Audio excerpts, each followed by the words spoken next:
Bom dia, boa tarde, boa noite. Começamos mais um episódio dos Agilistas, o podcast que é o seu radar de inovação, tecnologia e negócios. Eu sou o Samuel e hoje a gente vai discutir um pouco o futuro e o novo papel da gestão na era da IA. Ou seja, quais são as novas habilidades que uma liderança precisa desenvolver para lidar com a entrada de ferramentas de inteligência artificial nos seus times. Quem conversa comigo hoje é a prata da casa aqui da DTI.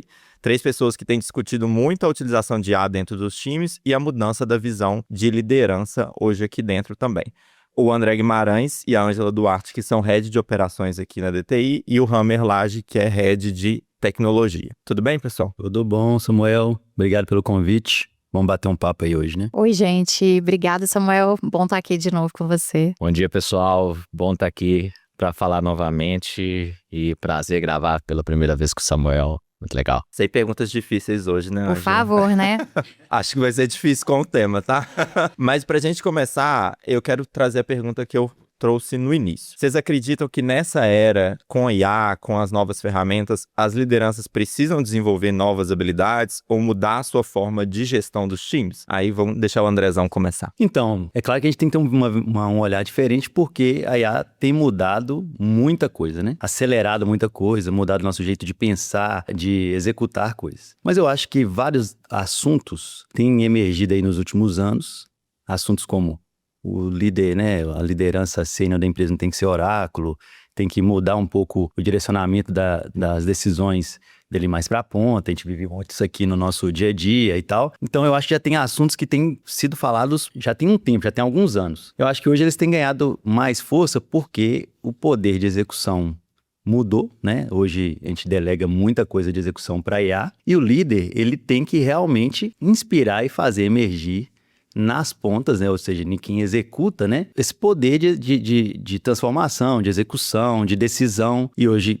pensando, né, que algumas coisas podem, né? Eu não estou dizendo que já estão, né? Mas tem uma tendência forte de virar commodity. Por exemplo, o código. O líder, as pessoas têm que talvez emergir mais posições de liderança, de pensamento crítico e tal, e isso aí é uma coisa que o líder atual, né, que está na posição de liderança atual, tem que tentar emergir lá, né, nas falas aqui do Schuster e das lideranças sêniores da DTI, a gente tem que ser mais jardineiro, né, então eu acho que esse é o grande ponto. Então, assim, eu acho que tem coisas novas que devemos aprender como liderança, sempre, né? Mas que tem assuntos que a gente já fala há muito tempo, que na verdade agora tem que ganhar mais força. Complementando, acho que o que o Andrezão falou, eu vejo que assim, né, até quando a gente começou a escalar muito esse tema, né, e inevitavelmente, assim, até pelo nosso business aqui, isso não tinha como a gente passar ileso, né, e precisava sair na frente. Então, acho que muita coisa, assim, a gente viu muita resistência, né, por incrível que pareça, e acho que o papel da liderança nesse caso é entender também, eu acho que por um momento, assim, né, a gente cria uma expectativa de que as coisas vão acontecer muito rápido, mas a gente viu um pouco de resistência, e aí, assim, entender o que está por trás dessa resistência também é importante, né, então traz habilidades aí que a gente precisa, assim, trabalhar mais, assim, como escutativa, como empatia, né, como entender de onde que vem essa resistência, por que às vezes as pessoas têm esse receio de usar, então a gente começa a ver, assim, pessoas preocupadas em serem substituídas, às vezes críticas, né, mesmo em relação, assim, a forma de aprender, né, de tipo, eu vou usar isso, então eu vou estar desaprendendo, vou começar a não evoluir mais na trajetória que talvez eu escolhi. Acho que a inovação ela é inevitável, não tem como a gente lutar, isso faz parte e cada vez mais vai estar no nosso dia a dia. Então, como que a gente usa as habilidades que a gente tem para construir coisas ainda melhores, né? Aproveitar melhor o nosso tempo, o tempo que às vezes ela traz ali, que ela otimiza, para conseguir ser mais criativo, para conseguir ser mais inovador, para conseguir criar coisas ainda mais interessantes. Então, acho que o papel da liderança passa muito a ser também provocar que saia dessa caixinha de sou só um executor, né? E aí desenvolver muito essa capacidade crítica para conseguir trazer coisas mais relevantes para os nossos clientes também. A gente vai falar um pouco mais sobre isso, mas eu vou mudar um pouquinho a pergunta para o Hammer agora. Você acha que nesse momento que as coisas estão mudando cada vez mais rápido, as lideranças estão tendo que estudar um pouco mais para garantir esse entendimento e passar isso para os times de alguma forma? Particularmente, eu acho que a gente está passando por uma transformação, talvez uma das maiores de todos os tempos. Quando as pessoas falam que não entende que a IA talvez é uma bolha, questionam resultados e tudo. Para mim isso é assustador, que ainda seja questionado o resultado. E parte disso é uma mudança comportamental e cultural. Tem uma adaptação das organizações de maturação e amadurecimento de como aproveitar a performance total do que a inteligência artificial pode contribuir. E a velocidade com que as coisas estão surgindo, estão acontecendo, é vital que você tenha que, pelo menos, ouvir mais, entender um pouco mais, estar mais aberto também à experimentação. Hoje pela manhã eu estava ouvindo um podcast hoje, enquanto arrumava meu café, eu vi um professor de Stanford comentando sobre o engenheiro de software 3.0 e o quanto que esse... Nossa, não é nem 2.0, não, já é 3. 3.0. E veio falando sobre como que talvez uma mudança de paradigma seja muito abrupta e a dificuldade também quando a gente tem as gerações. E aí ele comentou assim, quando você está começando alguma coisa, contrate, né? Você está começando uma empresa, começando um negócio, contrate pessoas, talentos jovens, talentos começando. Porque as pessoas são igual uma esponja, assim, eles vão absorver tudo, eles vão estar abertos a tudo.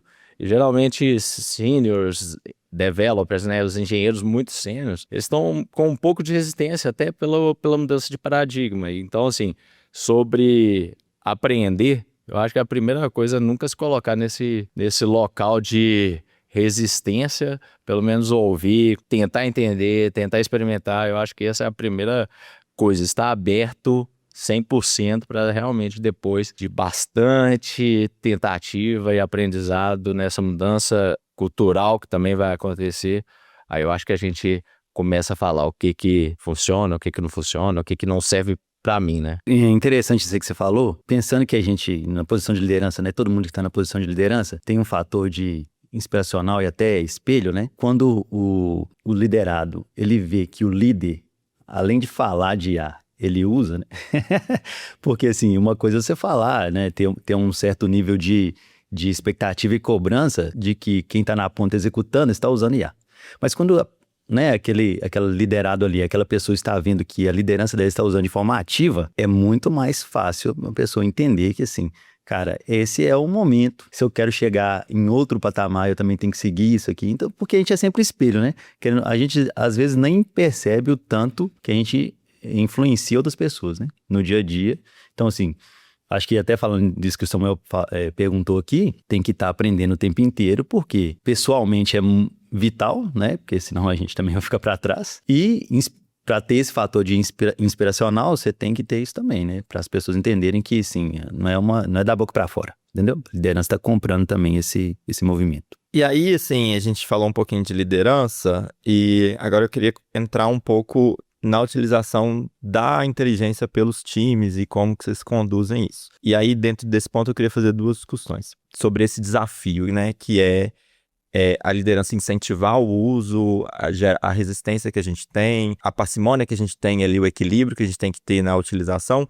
E eu sofro um pouco com isso, eu sei que todos nós sofremos um pouco com isso. Então, vamos entrar aqui na primeira, porque é exatamente isso. A gente é muito cobrado da utilização da IA por questões de otimização, por questões de produtividade, mas ao mesmo tempo a gente precisa entregar muita velocidade sem nenhuma perda de qualidade. A gente tem que aumentar a nossa qualidade, inclusive, porque senão a nossa entrega ela não vai ter valor para os nossos clientes. E aí, a IA ela ajuda a gente muito nisso, né? Em gerar análise, em gerar resposta, gerar código, mas existe uma necessidade de que a gente tenha um equilíbrio de olhar a resposta da IA com um olhar crítico. E aí, para os nossos heads de operação, como que a gente cultiva esse olhar crítico dentro dos times? Vou passar a palavra para a Ângela aqui. Não fui eu.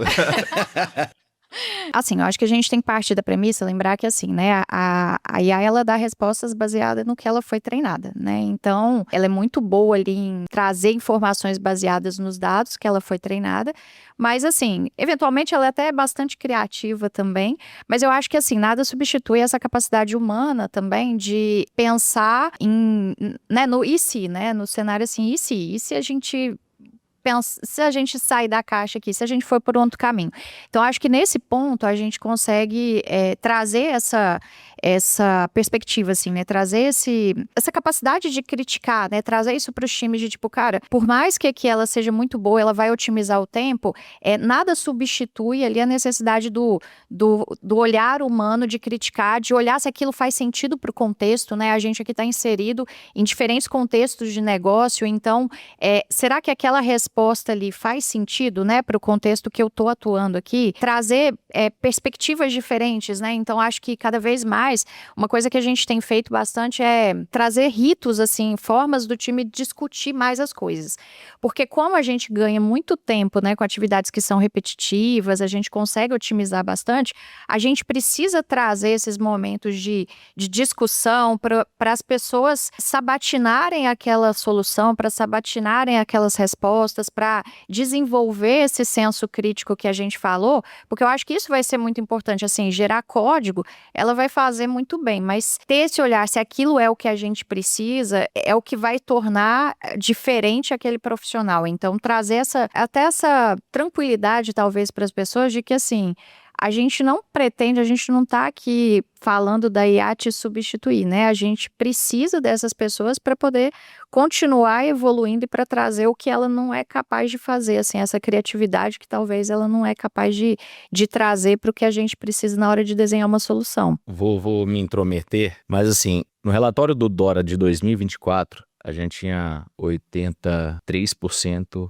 dos desenvolvedores que usavam IA em algum momento do seu ciclo de desenvolvimento. E o índice de aprovação era baixíssimo na confiança que a IA gerava. No relatório do Dora de 2025, que isso saiu no final do ano, a gente viu um aumento na utilização, né, que a gente tem 90% de desenvolvedores que usam IA diariamente, no mínimo 2 horas por dia de utilização de IA, e a gente não teve um aumento tão grande na confiança da geração das respostas da IA. E aí, lá em 2024, eu acho que a gente passou por algumas transformações até dentro da DTI, no que a gente confia, no que a gente acredita e das experimentações, o que dá certo como indicação de liderança ou não. E uma coisa foi um trigger para mim, foi importante. Quem estava comprado que IA era sobre performance, que a IA ia entregar muita velocidade, que isso era importante, esse desenvolvedor já tinha entendido isso. Para ele isso era claro e esse cara já estava comprado. E para os outros? Por que não tinha acontecido virada a chave ainda? Então, eu mesmo, talvez durante esses momentos de aprendizado, eu mesmo comecei a refletir sobre convencimento, sobre até influência, o que essas pessoas, né, o que estava por trás, até o que a Ângela comentou no início, né, o que está por trás de alguma resistência, qual que são as dificuldades e tudo. E durante esse movimento também de desconstrução, teve várias coisas que evoluíram, mudaram ao longo do tempo, e hoje meu novo mantra do momento é que se você está entendendo inteligência artificial só como performance, velocidade, capacidade de geração de coisas, você perdeu um ponto muito crucial nesse momento, né? E isso para mim foi esclarecedor. Porque é claro que ela vai gerar código numa velocidade impressionante que um ser humano não era capaz. Claro que ela vai ter capacidade de analisar uma quantidade de dados numa velocidade que um ser humano nunca seria capaz. E aí eu estou falando de IA generativa ou, né, descritiva, preditiva, qualquer uma das inteligências artificiais que a gente está falando. Mas tem uma coisa que para mim foi enriquecedor, né, durante essa jornada de aprendizado e que agora eu penso, é a capacidade de expansão do conhecimento. Que agora a capacidade de rapidamente, uma coisa que para você teria que parar, estudar, dedicar muito tempo para olhar, e durante as transformações digitais, o que foram acontecendo, né? Tinha aquelas pessoas que a gente até apelidou de leitor de hiperlink, né? Que é a pessoa que tinha opinião sobre tudo, mas ele só lia o título da reportagem. Mas agora, essa capacidade ela está expandida, de realmente você navegar de uma maneira facilitada pelo conhecimento e ir ganhando esse conhecimento muito mais rápido também. e essa capacidade de aprender sobre coisas que estão fora do seu domínio. Então, isso para mim foi uma chave muito importante até para virar, assim, que IA não é, né, é a generativa e até dentro do que a gente faz não é só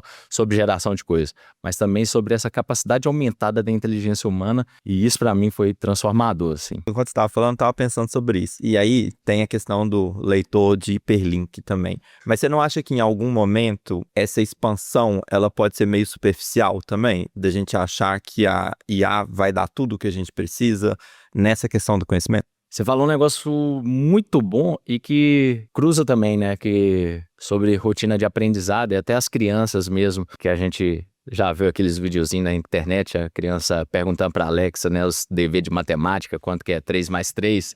A criança é criativa, eles são rápidos para entender as coisas. Mas eu vejo que isso sempre foi um desafio de rotina de aprendizado pedagógico, didático. Existe a pessoa que sabe hackear ali, né, como passar na prova e tudo. E eu falo que hoje só vai afastar ainda mais aquela pessoa que é curiosa, que é ávida por conhecimento, que ela quer aprender mais, que ela quer entender realmente das coisas. Essa pessoa vai expandir exponencialmente. Essa pessoa vai ter um crescimento exponencial sobre a capacidade de absorver, de aprender novas coisas e tudo. Agora, sobre aquele que é um pouco mais tranquilo... Vamos usar tranquilo. Vamos usar tranquilo. É claro que ele vai ficar numa posição muito confortável e as respostas vão ser sempre superficiais, óbvias, e ele não quer aprender mais, ele vai delegar grande parte disso para a IA. Então, assim, ela vai exponenciar essas diferenças demais. E aí a gente vai ver... Interessante, um olhar interessante. Antes de você complementar, eu queria adicionar uma outra coisa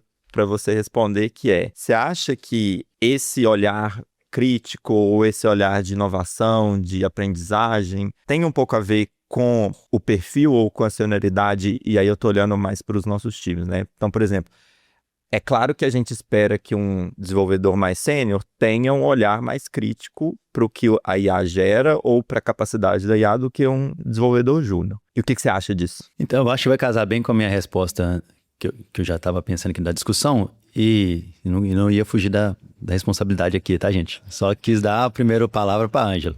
Mas assim, hoje eu tô acreditando muito mais até no nosso processo, porque ele não é um processo rígido, né? É um processo mais baseado em princípios, que é um processo que você faz perguntas no meio do caminho. Concordo com o Samuel aí muito que pessoas com maior senioridade, até porque tem mais tempo, né, de experiência, né, a experiência conta muito nisso, a pessoa começa a questionar mais. Acho que um grande ponto é esse, né, questionar mais. E pessoas com menor senioridade, como ele está ali usando as palavras do Rami, né, como esponja, eu acho que ele tende a entender ou jogar o jogo da IA mais facilmente. Beleza? Por quê? Porque te dá respostas rápidas, porque facilita uma execução, ou porque é o modus operandi, né? Tipo assim, se você aprendeu a fazer daquela forma, se você já nasceu daquele jeito, a gente tá vendo, né? A gente tem várias pessoas júniores na empresa, eles já entram com IA na veia, assim, já aprenderam isso na faculdade, assim, hoje não tem como dissociar mais. Mas você tem que criar mais processo de reflexão, né? Então, por isso que eu hoje estou acreditando ainda mais no nosso processo, porque é um processo onde você tem que fazer verificações no meio do caminho, né? Você tem que ver se você entendeu o que era para fazer, confirmar se você teve esse entendimento. No meio do caminho, você tem que ficar avaliando com outra pessoa, fazendo code review, teste em dupla. Você tem que ficar tentando cercar as coisas. E eu acho que isso tem que ser sempre baseado em princípios e não num processo rígido. E os princípios, para mim, são esses de que você tem que aprender a aprender, você tem que basear ter decisões aconselhadas, você tem que ter um processo de validação mais forte para que o Dev mais júnior, né? Outra função mais júnior que está executando, ele crie mais senso crítico no que ele está fazendo. E também ter uma inversão de responsabilidade, assim, a responsabilidade da qualidade, a responsabilidade da execução bem feita é ainda do ser humano. A IA, ela pode estar, eu falei isso no início, né? Ela pode estar criando algumas coisas como commodity, mas cultura não é commodity, né? Isso aí não dá para comoditizar. Então, assim, eu apostaria hoje fortemente na cultura para as novas gerações, né? Para que a galera que está entrando, que já entra sabendo disso quase de berço, né? Que eles não entrem para esse lado mais tranquilo, como vocês dizem. Entendeu? Que ele tenha mais senso crítico e no meio do caminho ele tenta entender mais a base da coisa. E sobre o que o Hammer falou, eu escutei um podcast do cara falando exatamente, ou bem próximo do que o Hammer falou, assim, que o que a IA mais trouxe pra gente não foi capacidade de execução. Assim, o maior benefício da IA não foi capacidade de execução, foi inteligência aumentada. Porque você hoje tem acesso a coisas que antes era mais difícil, né? A internet já quebrou um paradigma grande, assim. Nós aqui somos de uma época mais de transição, mas a gente pegou Mais muito... velho, né? Eu tentando o eufemismo aqui, o Samuel não deixa. Mas a gente pegou uma transição, mas desde o início, assim, desde que a gente era bem jovem, a gente teve muito acesso à internet. Gerações mais antigas, eles tinham menos acesso, então eles tinham mais dificuldade de aprender coisas diferentes, fora da área deles. E agora é tudo muito fácil, né? Tipo assim, agora tá tudo muito na mão, você falar de coisas que você não teve acesso em outro momento. E claro, tem que ter essa vigilância aí que o Samuel falou, né? Porque realmente tem uma tendência a irmos pro lado tranquilo da coisa. Aí eu queria adicionar mais um pouco de lenha na fogueira aí, porque eu sei que é um negócio bem crítico pra gente, que a gente discute muito aqui, que é o papel do Dev Júnior ali, porque ele tá aprendendo, né, também. E aí, ele usar a IA, às vezes, quase como fazer o trabalho pra ele, assim, às vezes. E sem esse olhar crítico, só pegando o que a IA faz e levando pra frente. E aí, isso tem um problema de software, de qualidade, mas não é nisso que eu quero entrar aqui agora. Eu quero entrar mais no problema de aprendizagem do Dev Júnior. Como que vocês acham que a gente... Porque isso precisa, de alguma forma, a gente precisa fomentar o uso da IA por essa galera, mas a gente precisa combater esse tipo de cultura de não aprender com o que ele tá fazendo. Como vocês acham que a gente tenta resolver isso daí? Uma cliente nossa fez uma pergunta muito interessante que está bem de acordo com isso, que ela falou sobre assim, mas e o Júnior que geralmente pegava tarefas de menor complexidade, o que ele vai fazer agora, né? Se essas tarefas são tão automatizadas. Aí eu conto uma história de um tempo atrás, quando eu comecei, né? Um tempinho ali atrás. E quando eu comecei, as empresas nem liberavam acesso irrestrito à internet. Era um acesso limitado, porque a internet servia como capacidade do tamanho da banda ali para pegar os dados da empresa necessários. Mandar remessa bancária, receber ali entre diferentes servidores. Então, assim, o acesso era restrito à internet. E quando eu comecei, o meu primeiro líder, né, de desenvolvimento ali, ele tinha uma capacidade de ensinar, assim, muito particular. E aí, quando eu pedi ele ajuda, ele falava assim, te vira, jovem, você não nasceu vestido? E ele me deixava quebrar muito a cabeça. E falava assim, não vou resolver pra você não. Se eu tiver que resolver pra você, você tem que me dar seu salário. E eu ficava ali horas em cima até de livros, né? Nessa época, a gente usava livro para aprender desenvolvimento, até absorver ali, né, entender as coisas que eu estava realmente quebrando a cabeça naquele momento. Agora imagina um engenheiro que está entrando hoje no mercado. Ele tem o cara mais inteligente para estar em pair programming com ele ali a todo momento, que ele pode perguntar qualquer coisa sobre o código inteiro, sobre como que tal coisa é implementada, e ele pode falar assim, me explica como que se eu fosse uma criança. E ele tem essa capacidade ali do lado de aprender, de olhar e entender. É lógico que a gente já viu aqui pessoas entregar um código sem fazer a mínima ideia, né, do que está fazendo, e graças aos nossos cheques, né, de qualidade que a gente tem, a gente consegue capturar essas coisas. Mas esse desenvolvedor júnior, ele vai aprender muito mais rápido, ele vai ter uma capacidade muito mais aumentada de aprender ali, de sair do zero, porque ele tem acesso irrestrito a uma fonte ilimitada de conhecimento. Então, assim, isso que vinha dentro de uma capacidade limitada do seu líder, né, do squad ali, agora ele tem isso irrestrito. Então, acho que, de novo, eu volto naquela velho dilema da aprendizagem. As pessoas que são curiosas, ávidas e tudo, esses caras vão crescer muito rápido. Vai ser muito rápido a capacidade de aprendizado. Agora, os outros a gente vai perceber muito rapidamente, porque, assim, a diferença entre eles cresce muito. Então, assim, a gente já tem visto isso no dia a dia. Eu concordo com o Hammer, assim, eu acho que esse é um tema, a gente sempre fica pensando assim, né, como que a gente vai formar novos seniors, né, assim, acho que essa é uma pergunta do milhão, assim, e eu vejo muita gente ainda assim, né, tipo, não, acho que tem que começar aprendendo, sei lá, vamos colocar a pessoa para programar da forma tradicional. Beleza, eu acho que hoje hoje, talvez isso seja aceitável, mas daqui 2 anos, até essa referência vai ter perdido, entendeu? Porque O que é o tradicional, né? o tradicional já vai ser fazer usando IA mesmo, entende? Então, assim, eu acho que isso tá com os dias contados. Para mim, assim, a postura profissional sempre foi o grande propulsor aí, assim, né, de ganhar mais conhecimento, de se desenvolver como um bom profissional. E aí, assim, eu concordo muito com isso que o Rami falou, porque eu sou da época da internet, obviamente. Mas, assim, na época que eu comecei a trabalhar, a gente nem tinha notebook tão fácil. Então, assim, cara, até para levar, assim, para tipo, vou continuar estudando, eu cheguei a pegar manual para aprender a programar a coisa, entendeu? Assim, e assim, hoje, cara, isso é muito mais fácil, né? Assim, se eu tivesse essa capacidade ali à minha disposição lá atrás, assim, a velocidade com que eu conseguiria aprender coisas, assim, o acesso que eu teria de informação era muito maior. E hoje isso está muito fácil, isso está disponível no celular hoje, né? Então, a diferença, eu acho, vai ser como as pessoas vão reagir a isso. E talvez, aí voltando, né, até para o papel da liderança, é promover isso mais, né? Assim, hoje, assim, acho que muito do que a gente ganha, né, na capacidade produtiva aí, não vai ser só em entregar mais, vai ser em conseguir ajudar as pessoas a desenvolverem isso, a desenvolverem esse senso crítico, a parar, assim, eu acredito muito também no que o Andrezão falou, assim, de como a cultura vai influenciar isso daí, assim, então a gente tem trazido essas discussões, assim, muito mais fortes, né, para o dia a dia,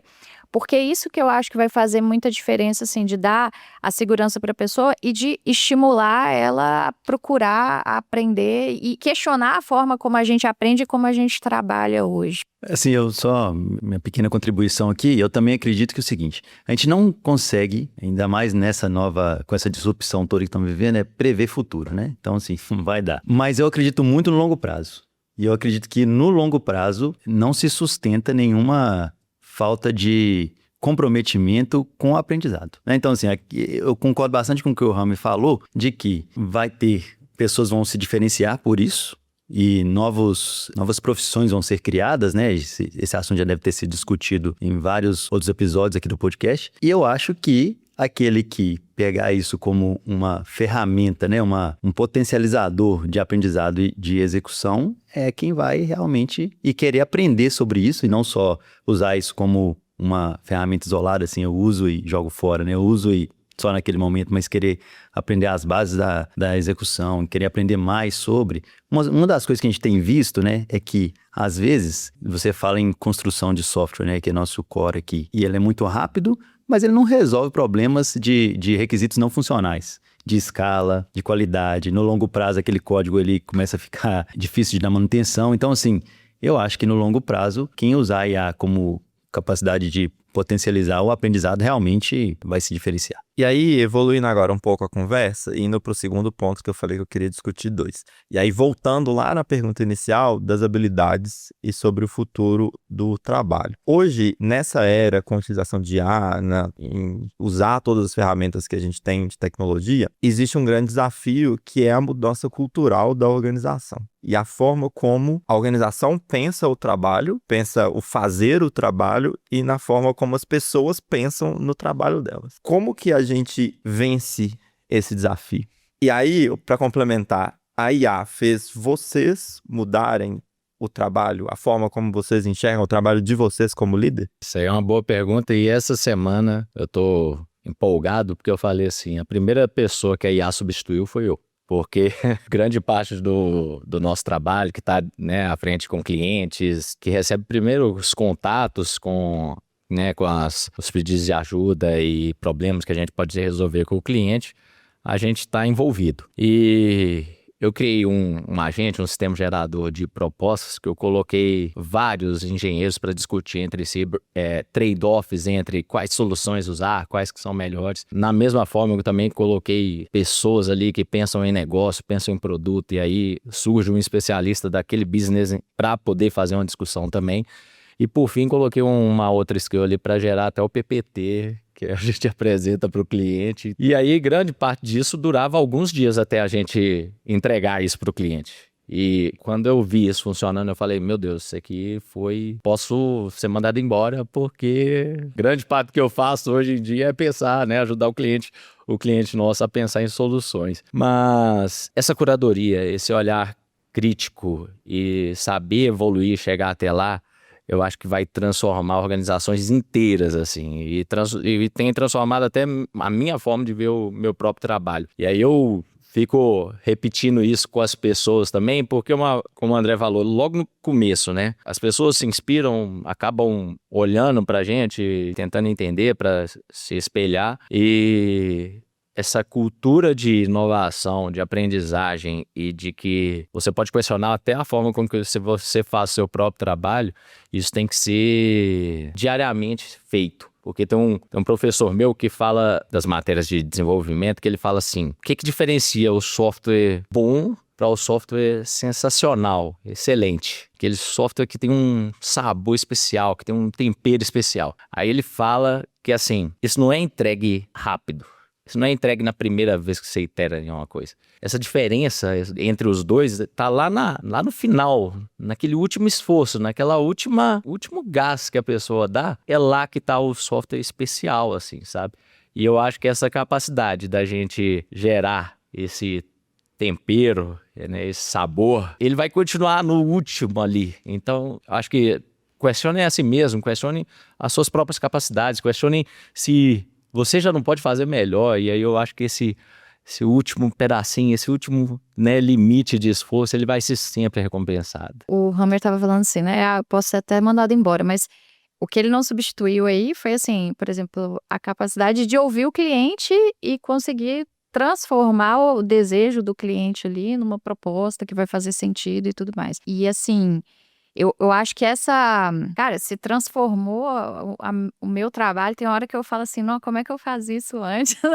Porque, assim, mudou drasticamente, né? E que bom que mudou, porque eu acho que até para promover isso ali na ponta, né? Se não mudar a minha rotina, não faz sentido nenhum eu estar naquele papel ali, né? Então, assim, a gente tem que ser congruente com o nosso discurso, né? Não é só falar para usar. Se aquilo dali não estiver gerando uma transformação muito grande na nossa rotina, eu sempre gostei muito de Excel e uso muito Excel. Ai, adoro Excel. Também, adorava, assim, e era até relativamente boa, mas, cara, hoje em dia, assim, nem preciso mais, é triste, mas eu consigo fazer coisas muito melhores, assim, né, recentemente a gente ia ter um workshop, eu falei, cara, tem que levar umas informações pro pessoal e tal, vou fazer aqui no Excel esse negócio, aí eu falei, vou tentar fazer diferente isso aqui, assim, e assim, a qualidade das informações que eu consegui gerar ali a partir dos dados, né, o que eu consegui fazer ali para poder agregar ali na discussão e tal, foi muito melhor do que eu teria feito com o Excel ali. Então, assim,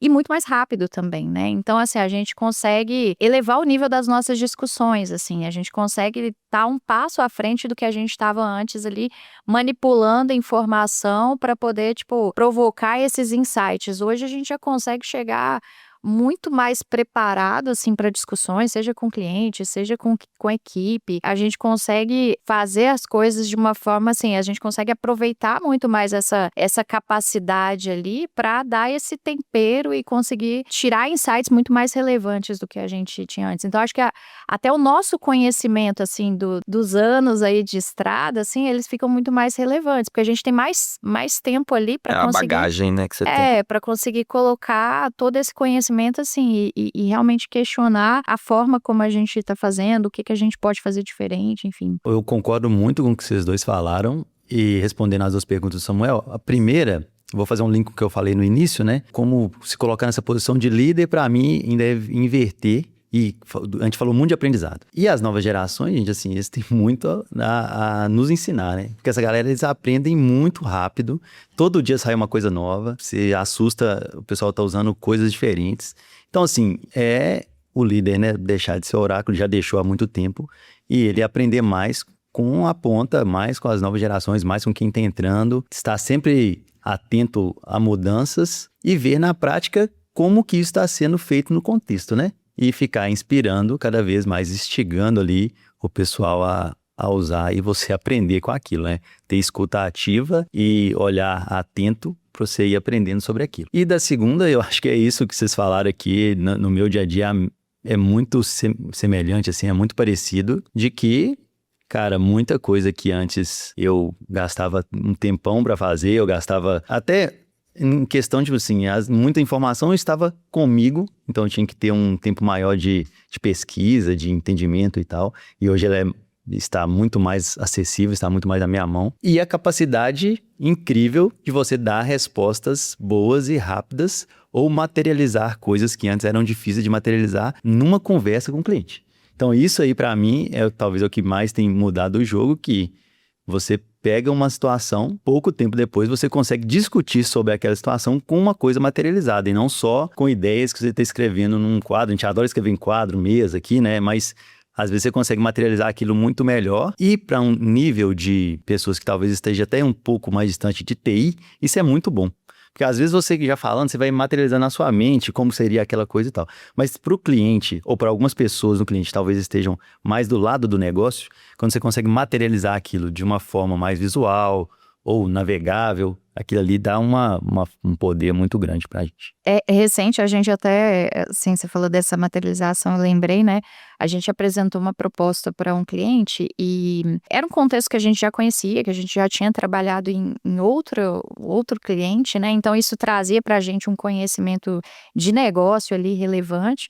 E assim, né, diferente de só apresentar a proposta ali, o PPT, a gente já levou um MVP para ele ali, já levamos uma POC pronta, e o cara olhou e falou, nossa, é exatamente isso, podia mudar isso aqui e tal, não sei o que, fazer isso aqui um pouco diferente, e tinha um arquiteto, né, participando da reunião, ele já mudou na hora ali, tipo, é isso aqui e tal, o cara ficou assim, maravilhado, é diferente, né, assim, é diferente como que a gente consegue tangibilizar as coisas de forma muito mais rápida e elevar o nível das discussões, assim. E é excelente também da gente conseguir manusear a ferramenta que a gente tem de uma forma tão primorosa igual essa daí. Então, assim, acho que a gente fez muitas reflexões importantes aqui hoje. E aí, pra gente encerrar, eu queria pedir uma dica de um livro, um podcast, um artigo que vocês estão lendo ou leram aí pra deixar pro pessoal. Fala aí, Andrezão. Começar por você. Beleza.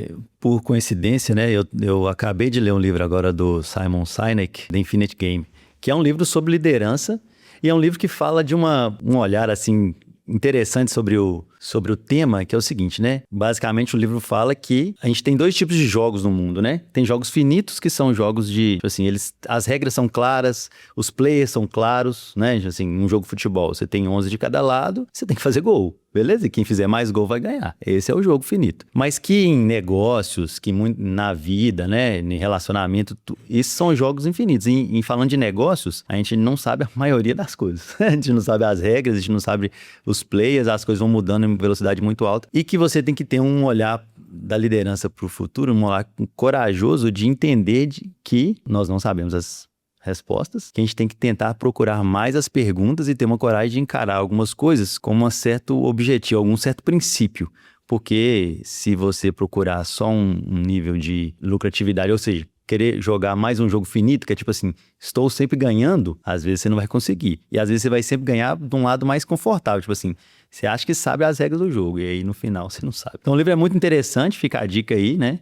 Gostei bastante, mas essa é a minha dica. Eu acho que eu vou no antifrágil. A gente falou muito de como as coisas vêm mudando, né, rapidamente, assim, e é incrível mesmo, né, assim, a gente olha para trás e, sei lá, eu penso assim, desde a época que eu comecei a trabalhar e como que as coisas foram evoluindo, e assim, se eu pegar, sei lá, os últimos 5 anos, eu acho que teve mais mudanças do que nos 15 anteriores aí, assim, da minha vida, provavelmente. Então, eu acho que ele traz um pouco dessa abordagem, assim, num contexto de caos, né, de muita mudança, de muita transformação. Não apenas a gente conseguir resistir a isso, mas prosperar com isso, né, aprender com isso. Então, eu vou deixar essa dica aí. Muito bom, muito bom. Eu vou deixar a dica de 2 podcasts que eu tenho ouvido. Concorrente, Hammer? Você vai indicar concorrente? Quem sabe a gente faz um crossover no futuro, né? Faz um collab aqui. Vai ser muito, muito legal. Mas um é o do Lex Fridman. Ele leva várias pessoas para, né, Zuckerberg, o Sam Altman, leva a maioria dos líderes de tecnologia, pessoas de inovação, e fazem conversas realmente profundas, assim. Então, bem legal, eu tenho ouvido bastante. E tem o podcast do Ross Dout, que é um podcast de inovação do New York Times. E esse, para mim, tem me surpreendido ultimamente. São conversas mais palatáveis, mais fáceis de absorver, né? Um conteúdo mais leve de absorver, que também eu tenho gostado bastante e é uma autoridade bem legal no New York Times, então gosto dos dois. Fica a dica também. Boas dicas, acho que ninguém nunca falou desses 4 itens que vocês trouxeram, então obrigado. E muito obrigado pela participação de vocês. A gente fica o tempo inteiro discutindo esses assuntos todos aqui nas nossas reuniões internas, então eu acho sempre bem legal quando a gente consegue trazer um pouco disso para dentro do podcast, tá? Então muito obrigado, viu, gente? Eu que agradeço. Espero novos convites. Obrigada, Samuel. Foi ótimo participar aqui. Obrigada, gente. Obrigado, pessoal. Sempre um prazer falar aqui também. Obrigado, Samuel. Muito legal o bate-papo contigo, como sempre. E um prazer estar com esses dois gigantes aqui do lado também. Para quem escutou a gente até aqui, avalie na plataforma de streaming preferida. Dá para deixar o comentário no Spotify. A gente tem sempre o nosso perfil no LinkedIn, onde dá para conversar com vocês também. Tem o nosso canal público no WhatsApp e a nossa newsletter mensal. Muito obrigado. Até o próximo episódio.